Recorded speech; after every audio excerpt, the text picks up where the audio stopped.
Yeah, that's what I said. You're listening to the Hal Sparks radio program, Mega Worldwide.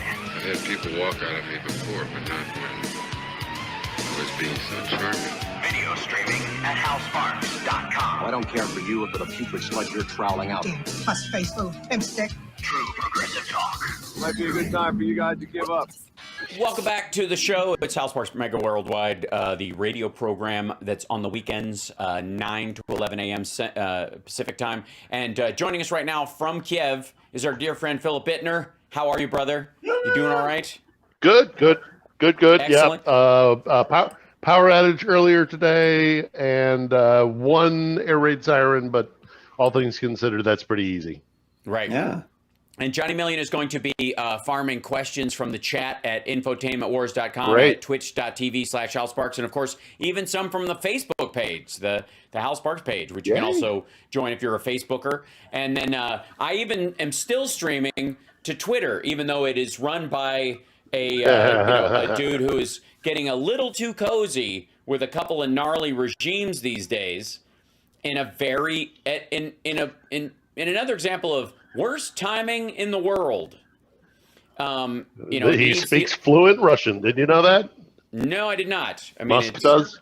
He speaks fluent Russian. Well, that's new to me. It's interesting. I was as somebody who speaks Chinese, I was looking at what was happening over the last, since Xi got his third term and everything's kind of cratered and freaked out, and they after he came in, they had this big chunk of money that they were waiting on, and then they flooded it into the Hong Kong Stock Exchange to go like, look, everybody loves this, and then it all tapered off immediately. They dumped like 2 trillion yuan into the market, and then it to raise the value of their currency, and it basically burned through the system, and a week later, the currency was right back where it started. Oy. So a lot of that going on in Russia, which has, by the way, currently, according to official reports, 13.6% inflation. The GDP this year has shrunk by 5%, which is devastating in any country, but especially in a country that is running out of resources. In 1 year. In 1 year. Year-over-year loss of 5%. And now Putin has officially endorsed civilians, Russian sympathetic civilians, I suppose, and the ones that, I guess the Ukrainian civilians there that they're going to abduct should leave Kherson. That he is saying there's a curfew going on there right now. He has endorsed the idea of civilians leaving Kherson as if there's any still there of note, like they haven't been drumming them out or driving them out this entire time. And again, the worry is, we'll talk more about that because obviously the Kherson push has been happening.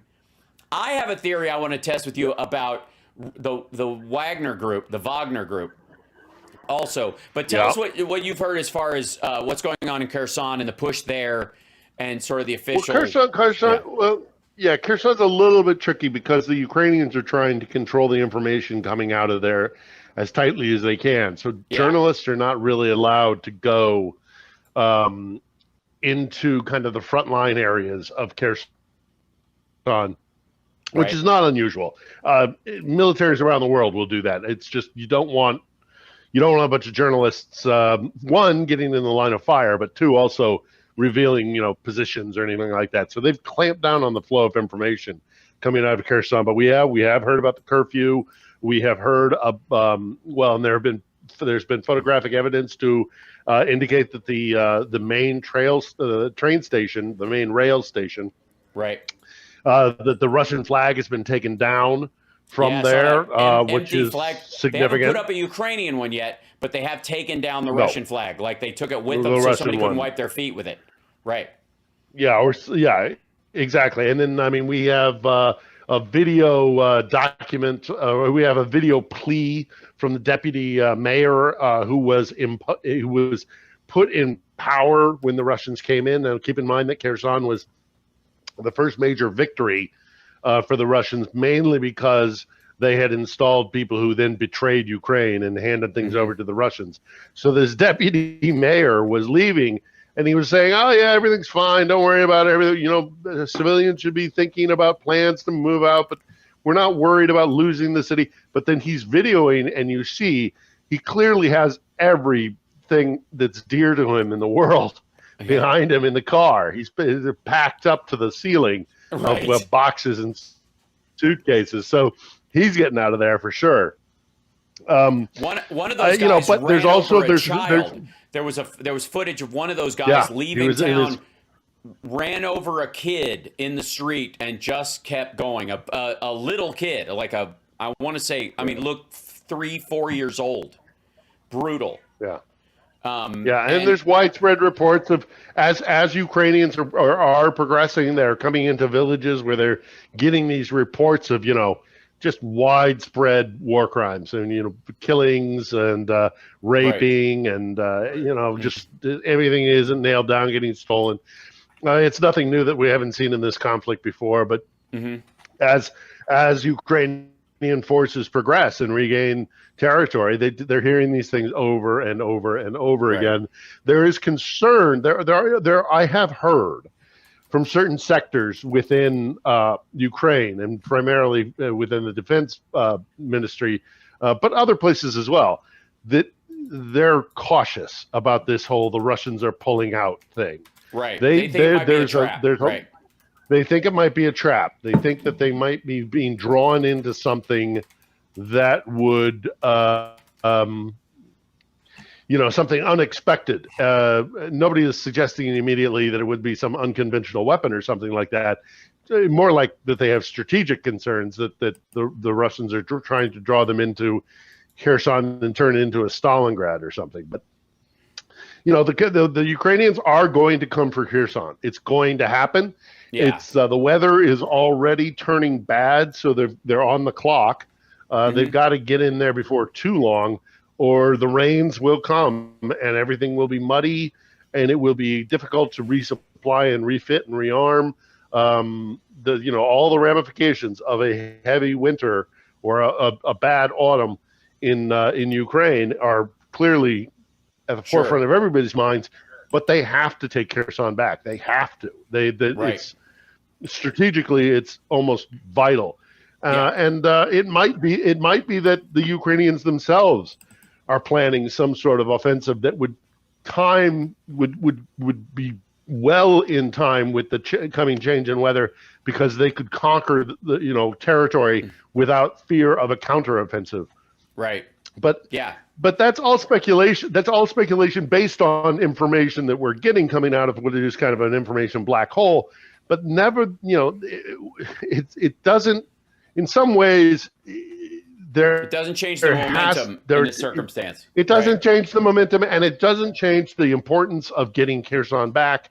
And it's got to happen. And so we will see a battle in Kherson soon. There's little to no doubt that it will get bad. And what I'm worried about is seeing it turn into another Mariupol or another, just an absolute meat grinder sort of situation. Yeah, I suppose, but I think the chances of that are way lower, if only because you've got you got the HIMARS in play now. You have a lot more resources than you had back then, and they're closer.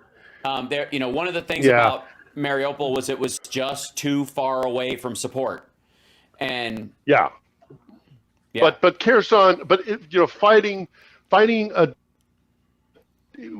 so the Russians are going to be on defense this time, so they're going to be defending positions, and it is easier to defend in an urban setting than it is when you're out in the open in the open elements. Right.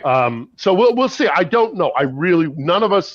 None of us at this point know for sure. The one thing we can count on is the fact that a battle is coming. Yes. Also, I have a theory. We got to take a break, but when we come back, we got questions from the chat for you, and I have a theory about what the Wagner group is doing around Bakhmut, and it tracks. I with everyone's confusion. I think I've solved why people are confused. I like in watching it like over the last couple of weeks. I'll test that theory when we come back. It's the House Sparks Radio program, Mega Worldwide.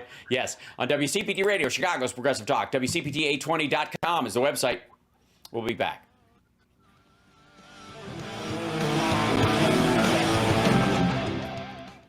Have to jump on GarageBand and start sawing something together. This is the House Bar Show. Wow. And a guitar note, and then progressive, and all. Yeah, it's going to be good. Hey, Hal, did you mean something like this?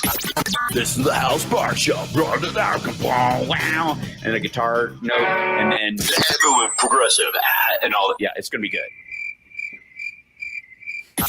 The Hal Sparks radio program, Mega Worldwide. Yeah, it's going to be good. It is going to be good. It's so I want to present my theory of the feudal meat grinder strategy of the Wagner group attacks on Bakhmut. So in the middle of the big banana of area that the Russians are trying, that partly that they seize and they're being driven back from, and at the bottom of the banana would be, Kherson and Crimea, and the top up what's left of the Donbass close to the Russian border. And in the middle of it, right, one of the brown spots, is this area where, for some stupid reason, and I will quote the Institute for the Study of War and how confused they seem about this. ISW previously assessed that Russian forces prematurely impaled an insufficient concentration of mobilized personnel on offensive pushes near Bakhmut and Volodar on Donetsk, in Donetsk Oblast on November 3rd. That's not a long time ago. That's just insufficient. Look at this. Prematurely impaled an insufficient concentration. That's amazing language. That followed up with the apparent intensification of Russian assaults in Donetsk Oblast likely indicates that Russian forces are repeating that mistake throughout this section of the front. They have kept doing this. They keep taking this one chunk of land and getting pushed back. And then they do it again, and they get pushed back. And each time, they have lost in this one area alone for a town that is not crucial. It is a hub, corner, but it is not in an area. Is that for you, or is that Johnny Million? Yeah, that's me. Yep. That's just okay. Police car driving by. Oh, all right. Okay. And so just being safe, if you need to, duck and cover. Is there a school desk nearby? I'll let you know.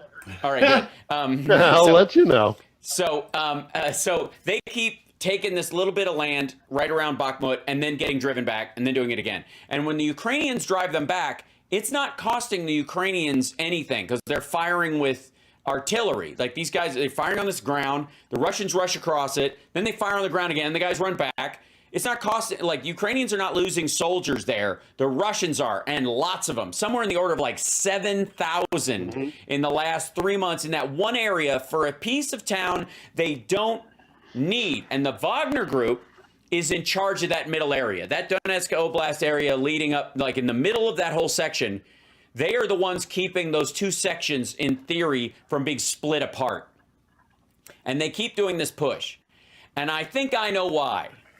And this new group of they've gotten a few of these fresh recruits, these green recruits, and they just feed them into the meat grinder and then try again with new guys. They just push them forward, and if you retreat, we'll shoot you. The Wagner group guys aren't doing the killing. They're sitting, they're waiting, watching their guys get killed. It's really gross. Here's what I think. The reports are back in, I want to say April, that the Wagner group was basically being paid by the kilometer for land they take. They are literally getting bonuses that the military is not. These guys are charging over this land and taking land, and they go, we secured this land, send the check now. They don't have to refund if the land gets taken back. So I think they are just sacrificing Russian soldiers for this Pez dispenser of Russian cash over and over and over again. They're reclaiming this land. They get paid for taking the land. They lose it. And then they get paid for taking it again. And they're not even doing the fighting themselves. It's grotesque. That's my theory. Yeah. And everybody's like confused. Like, why do they keep trying this? I mean, money. Maybe. I mean, it's Prigozhin, the head of the Wagner Group, is a pretty disgusting individual, and has done terrible. I mean, like, if you research some of the things what Wagner Group did in like the Central African Republic or Sierra Leone or Somalia, it'll disturb you greatly if you have a soul. Anyhow, disavoweling pregnant women, like they are. Awful. I mean, terrible. Yeah, they're really, really bad guys. And also the fish rots from the head down. Prigozhin himself is a pretty unpleasant human being. So I could see that completely cynically, them saying we're going to get money. And by the way, I don't think this is mutually exclusive. I think they could totally be doing that. But I also think there's a couple things going on with the Wagner Group, and that is that there's clearly a power struggle happening in Moscow. Well, Moscow and in Moscow and in Grozny, between these different kind of militarized groups. Where you have the Ministry of Defense itself with Shoigu, which has been an utter and absolute disaster, and the calls for him to resign and even be held accountable and thrown into prison, sort of thing, for the just miserable performance of the regular military. Right. And then you have Prigozhin attacking him openly. Right. You have Kadyrov basically attacking both of them. These are indications, when you start seeing things like this in Russia, these are indications that the system is breaking down. When they openly start, because they don't. So Russia has a history of what's called the boyars, which is basically a kind of a lords and ladies and kind of an aristocracy and that kind of stuff. And they've held that throughout their entire history. So if you are close to the circle of power, you do not make trouble for the czar, the prime minister, whatever, the president, or the head of the Politburo, whatever it was. You don't make trouble for them by speaking openly in public. That's a big, big no-no. So the fact that these guys are openly sniping at one another, with Putin kind of still kind of on the pedestal, indicates that the sharks are starting to circle, and it's only a matter of time before. And I've said this before, I'll say it again. What happens in Russian history is that once there's a chink in the armor, or once there's blood in the water, let's go with the blood in the water analogy. So if Putin is the alpha shark, once there's blood in the water, all the other sharks go into a feeding frenzy on one another until another alpha is available, and he then usurps the original alpha, which in this case would be Putin. And this kind of open infighting is an indication things are not going well. So Prigozhin could be playing that out also here on the ground when it comes to Bakhmut, when it comes to whatever he's doing with his forces. Kadyrov will do the same thing, I am sure. But it's Utkin, none of this is going well. Utkin. Right. All the power players in the security apparatus. I want to say Dmitry Utkin is one of the commanders of the Wagner Group in Ukraine. He's the dude with the SS tattoos on his collarbones for all the "we've got to denazify Ukraine" stuff. Yeah. So anyways, that fascinates me. I know, let's see, we might have, we got a couple minutes before the break. So do we have a question we can throw away first? Yeah. We've got first question from Carlene Martin, which she said was a dumb question, but I disagree. Do the sirens for air raids sound different there than like the noon sirens here for tornadoes and things? Yes. Yes, the sirens sound different. Not only the sirens sound different, but they're also different from city to city. There's no uniformity for the air raid sirens. Huh. Good old Soviet thinking. Leftover Soviet thinking. Yeah. And so here's another one that's kind of quick. Oh, no, but wait a minute. One other quick note about that. Yeah. Hold on. One other quick note about. There is one thing that is uniform, and it's this. What? There are apps. You get an app. You download an app from the Ukrainian Ministry of Defense, and this is uniform everywhere you go. And it's interesting you say hang on from Soviet times, because this isn't. This is Ukrainian ingenuity, and it works beautifully. Right. So, okay, Johnny. Quick question. Oh, 2 more minutes. Quick one. Real quick one. Quick one from Bean Toes and one other person in the chat. Ask Phil if Ukrainian school children are attending classes. They are attending classes. It depends on kind of the location. If they're in a relatively safe place, like out in the West in Lviv, they will actually physically go to classes. But I have heard an awful lot of people who are doing, if there's a silver lining to COVID, it's that remote schooling was already pretty much set up and ready to go. And a lot of these kids are so traumatized that even if they can go back to school, they don't want to, because they don't want to be far away from their parents. They want to stay in the home. So there's a lot of remote schooling that's going on. Okay. Cool. Let's. How are we looking? Do we have one more? Probably not in the next minute or so. I do want to bring up before we go to break.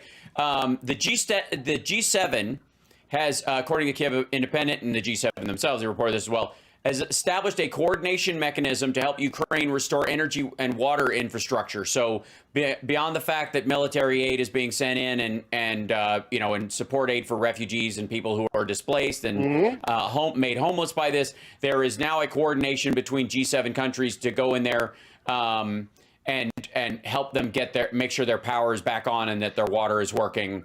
And that puts a lot of foreigners on the ground that are in harm's way if Russia decides to strike these places. And they're not dumb about this. They know. We got to take a break. We'll be back right after this. It's the Hal Sparks Radio program, Mega Worldwide.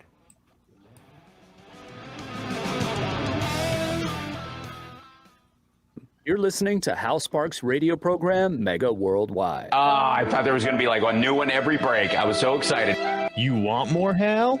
We'll give you more. Hal Sparks' radio program, Mega Worldwide on Chicago's Progressive Talk, WCPT 820. Hoo-yah! We have a lot of more questions. I do want to say that not too long ago, when we were looking at the map, and I wish I could put it up on the screen for people to watch, but people listening at home, it wouldn't help you anyways. But in the areas that were taken by Russia and then lost in the north around Kharkiv and near Zaporizhia and those other places, as it gets pushed back, there always was a little donut hole of partisan warfare from Ukrainians inside the Russian-held territories, basically fighting their way out or holding on to little areas. That space is 10 times larger today than it was in July. That Ukrainian-held territory west of Kherson, south of Donetsk and that area is 10 times larger. It went from a map standpoint being about the size of your thumb to being the size of your palm. And that in and of itself is going to be an incredible story when this is written. That's another story like Mariupol, but where people aren't trapped, where they can come and go. And it also speaks to how porous the front line is for supplies and all kinds of other stuff, and how uncoordinated the Russians are. Let's grab another question too. My favorite story.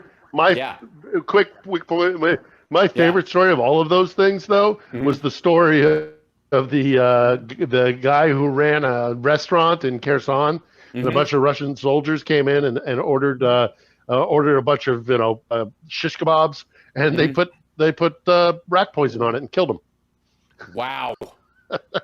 I don't know how you and that was months ago. Yeah. That was months ago. Yeah, how stupid are you to be a Russian soldier and go in? But that it betrays how deluded they are about what's going on. Right. They really do think that they're coming in as conquering heroes and liberators, and it's just well, I mean, you've been sold this bill of goods. Jeez. I mean, and again, these are all stories. Let's grab another one, because I'm going to get down a rabbit hole myself, and then we won't get to the question. Sure. So I've got a question from let's do it. C, who says they have a MAGA friend who says we, the USA, have troops in Ukraine.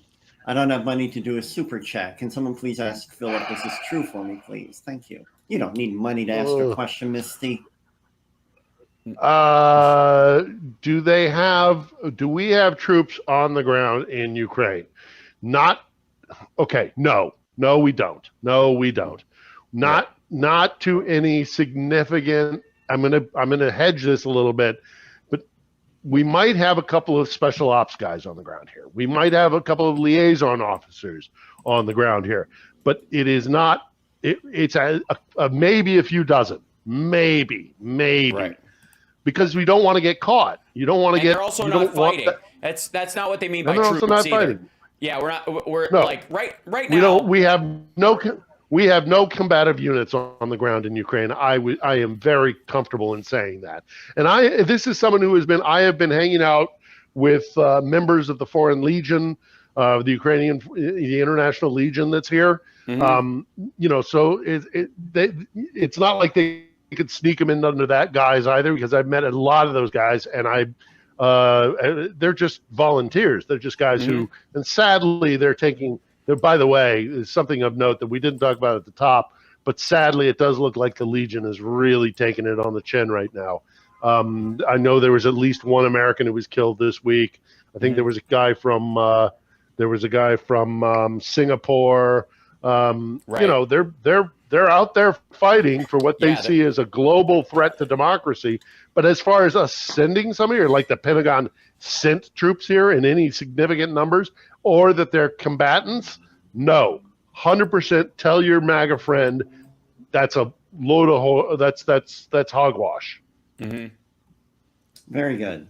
Straight up. Okay, so I've got another one from Catherine DeFilippo from Facebook asks, are the Ukrainians still feeling motivated and hopeful?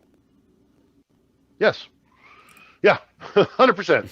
100%. Right. They don't have a choice. They don't have a choice. And also, not only do they not have a choice, but this is one of the first times in the last 500 years of their history where they really have a chance to gain their independence and solidify it and not lose it. There will be a country called Ukraine after this war, and they know it. And so they are not. We talk about how hard this winter is going to be. Something called Russia afterwards too, but I don't know if it'll qualify as a country. I don't know what that's going to be either. But we talk about people getting ready for a difficult winter, and they are very much aware of this is going to be a tough winter. But I've heard from almost every Ukrainian I know has said to me, we suffer through one winter in order to gain freedom for not only myself and my children, but for all the generations to come. Right. So we suffer through one winter. That is nothing compared to what it will mean for us. This is a colonial conflict. This is a war of colonial independence, and these guys are not going to give up. They're just not. They're just full. No. I'm always that's a long-winded answer to a short question of no. They are still resilient, standing strong. Right. So, Johnny, let's grab another one. Yeah, Ed's 3D Tech has a question. Has the Ukrainian ability to bring down drones improved? Yes, it has. They're getting much better at that.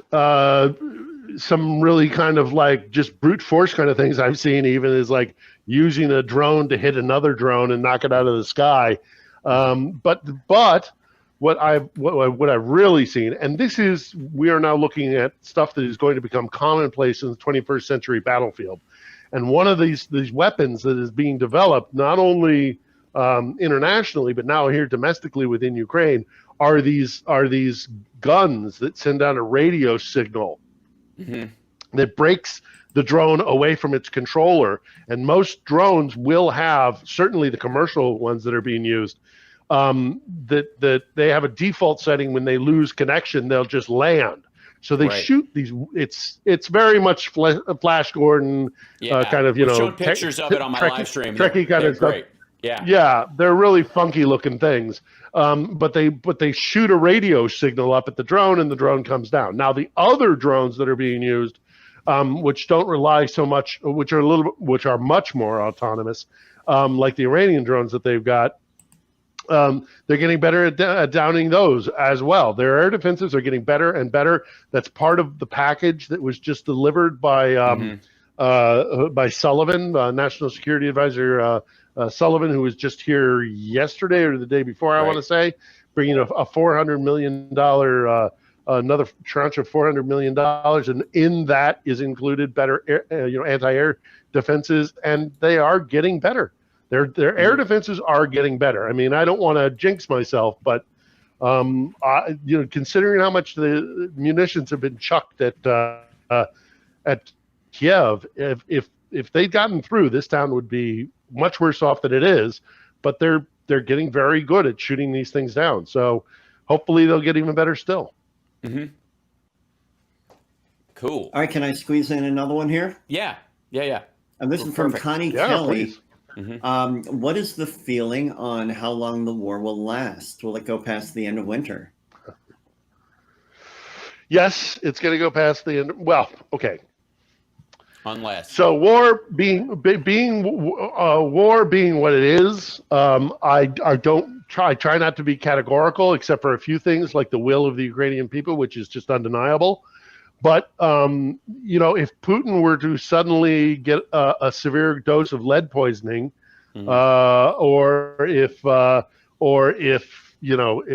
was an open revolt in Russia, or if there was a major breakthrough by Ukrainian forces, it could speed things up. There's a lot of things at play going on right now, but I am comfortable in saying that yes, this will sadly go beyond winter. I still think we are probably closer to the end of the war than we are to the beginning of it, give or take. We might be at the kind of middle point, but this war is going to continue, and it will. I think Donbass is most likely going to be regained by Ukrainian forces. And I think the question still remains about Crimea. I've heard very optimistic Ukrainians saying we're going to take back everything. I hope that's true, but Crimea is a huge, huge question. Right. But I think Donbass will probably be regained. I think again we are either about equidistant or we are closer to the end than to the beginning. Mm-hmm. And there's my Ukrainian friend texting me right now, telling me he's on a flight soon to Chicago. He's transferring through Schiphol in Amsterdam. He's getting on a plane to go to Chicago. So Chicago, you're getting a good Ukrainian. All right, excellent. And we're also getting ready to vote. I'm reminding everybody, by the way, that you've got people fighting and dying for the ability to have command, simple control over their own government without an outside force directing them.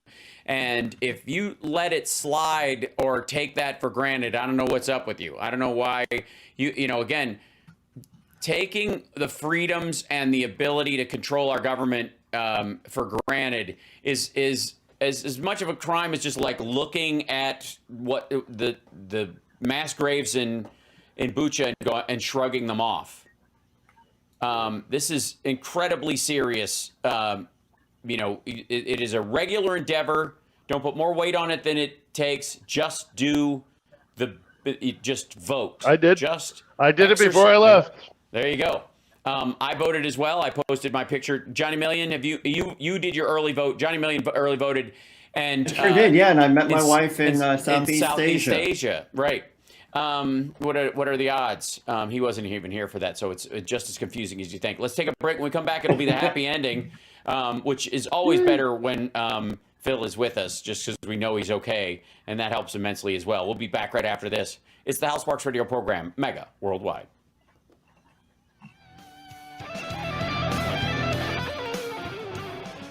Cloudy or sunny, I will always be your funny honey bunny. I am lucky, you are lucky. Let us get lucky together. Whether the weather is cloudy or breezy, I'll be there to say, hey, come on, let's take it easy. 'Cause isn't it nice to have the friends that you do? And isn't it nice that the sky is so blue? And isn't it nice to say I love you, chugga chugga choo choo, woo woo.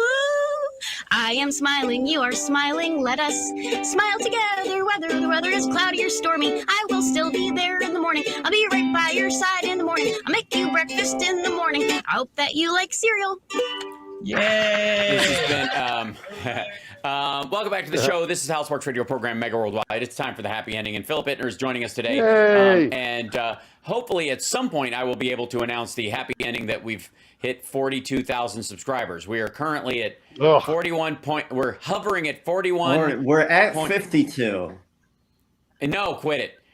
We're currently in absolute numbers. Give me a second. We are at. It's something really close. It's driving me nuts. 41,998. 2 more subscribers. You're out there. It doesn't even cost anything on YouTube to subscribe. Come on, you guys. Get us up over that. If you haven't subscribed, give it a shot. Come on. All right. Now, back to the happy ending. Now, it's always difficult for me to do the happy ending because I always want to think of it as something that we talk about in terms of no losers in it. It's a good thing. Stuff that's happening. I was watching. One of the things I would like to mention right out of the gate, and this will probably, unfortunately, be part of the conversation in Ukraine going forward after this is all over, was about a company that 3D prints prosthetic limbs that has created servo-driven arms that are so precise that they can make kid-size ones that actually open and close based on the muscle in the upper arm, and they scan the kids, the end of wherever they need the prosthetic multiple times. They send them these things that they attach to it that allow them to get a feel for what it's like, and then they send them this 3D printed hand. And it's most prosthetics like that cost $86,000. They can make them for $4,600 for kids and $7,000 for adults. And kids outgrow them. So that's the thing with kids when they have a lost limb. And there was this one girl, this is what teared me up about it. This one girl talking about, I can pull up my sleeves on both sides of my body. That was it. She had a prosthetic on there before, but it couldn't close or do anything. So she could only pull up her right sleeve. She could not pull up her left sleeve. She had to do this whole thing. And now she has a hand that opens and closes, articulates fingers, and she can now pull up her sleeve on her right. It's like just beautiful. And every day there are people all over this planet that wake up trying to make the world a better place, folks. That will, unfortunately, I think, factor into the post-war situation with men, women, and children beyond even the soldiers that have gone through this. As it does, but it's beautiful to know that people are working on that. So I'm mentioning that at the top. There we go. And let's grab some other questions. Yeah, well, I think we there hit are lots of 42 people during who your are happy working on ending, Hal. PTSD and stuff. Right. Yay! Did we? We think we hit 42? Was that it? Hold on, I'm refreshing the page. That's what they're saying in the chat. Refreshing the page. Not only did we hit 42, it's taking a long time. 42,029. Look at that. 30. Look at that. 28 other people decided that they appreciated the request. Thank you guys so much. That is so awesome. On our way to 45, then 52, so I won't be made a liar on my own show. And then one day, years from now, we'll be in the big leagues. Vincent Owens sent a super chat for $1 for each 1,000. Oh, thank you so much. And of course, 42 is the answer to life, the universe, and everything. Truly. And also, there you go. And also the number of my Freemason lodge that I became a Mason in. Isn't that funny? Like, that's why I chose them. One of the reasons why I chose that lodge in particular is because it was Lodge 42, the answer to life, the universe, and everything. Little tidbit. Okay, let's get these last questions in because the show's going to vanish right before. Another question? Yep, let's do it. We got a couple more here. One is from Treva Joan. Can Philip describe his credentials? Also, Philip Ittner, we cannot thank you enough for your presence. Oh, thank you. My credentials. He's got a Herschel Walker cop badge. That's all you need to know. That's right. Not a prop. I am credentialed by the Ukrainian Ministry of Defense, but my CV, my curriculum vitae includes CBS News, Al Jazeera, Sky News. Done some work for CNN. For my sins, I did some Worked for Fox. One of the best days of my life was when I got fired. But 60 Minutes. And I started my career in the late 90s. I posted myself to Moscow in the late 90s when the Yeltsin era was weaning down and the Putin era was just beginning. I worked for CBS as their kind of deputy bureau chief in Iraq and Afghanistan. I worked for Voice of America as bureau chief for them in Kabul and Islamabad. So I had a very long broadcast journalism career, and it was a good career, but I'm hoping to kind of strike out on my own because I'm a little bit jaded about the status of media these days. A little bit. Yeah, a little bit. Excellent. A little bit. And we got another 6 minutes, so I'm sure we can get another question. Yeah. I've got one more here. From Mary Pike, did the Republicans' suggestion that funds for the Ukraine were at risk have any effect on the ground? Okay. I was going to mention that myself, actually. No, not really. Ukrainians are very savvy. They know what the deal is. Actually, the fact that we were also sending a bunch of refurbished T-90s that we either backfilled with our former Warsaw Pact, now NATO allies, they know that they will continue to get support from the international community and from the United States, no matter, this is a very well-educated, a very savvy, globally knowledgeable group of people in this country, and they know that even if the Republicans do win in the midterms, that there are so many ways to block or to work around giving support to Ukraine that it's not going to stop.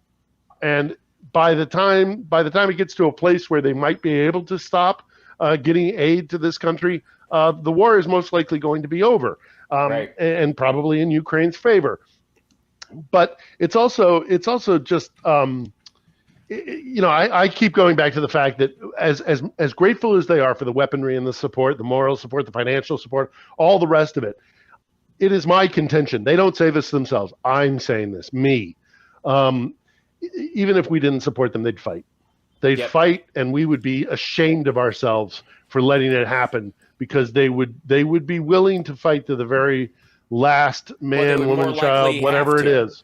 They would more likely have to fight to the very last man and child. That's what we're trying to avoid. And also, I think you're absolutely right in that by the time that the House or the Senate got sworn in, and I don't think that's going to happen, but by the time they got sworn in, the Lend-Lease program, by the way, is already in play, and most of the stuff that's going to be going there forward is going to be going on a Lend-Lease system anyway, so it doesn't require the allocation of more funds except for transport, which has already been okayed in the previous aid package. That's written into it. That, of course, if we're gonna Lend-Lease something and you're going to pay us back, and as Commander-in-Chief, and as Commander-in-Chief, he has Biden has the ability to make end runs all over the place. Not that that's necessarily a good thing, not a bad thing either. In this case, it is a good thing. But I mean, what are they going to do? What are the Republicans, if the Republicans bring back one of the houses, let's say they get back the House of Representatives, what would they do if Biden then goes, okay, well, I'm not going to give the tanks to Ukraine, but you can't stop me giving them to our NATO ally Poland, and then Poland gets them, and then they give them to the Ukrainians. You're kind of tying into the last question I've got here from Agnieszka Gary. Sure. Did the Polish tanks make it to the front yet? Some have, yes. Some definitely have. More and more weaponry. I mean, they're getting to the point where they are saying they're getting to an artillery superiority, a level of artillery superiority. Crazy. They don't have the distance. That's what they're starting. They're now starting to say, we are happy with all the artillery that we have.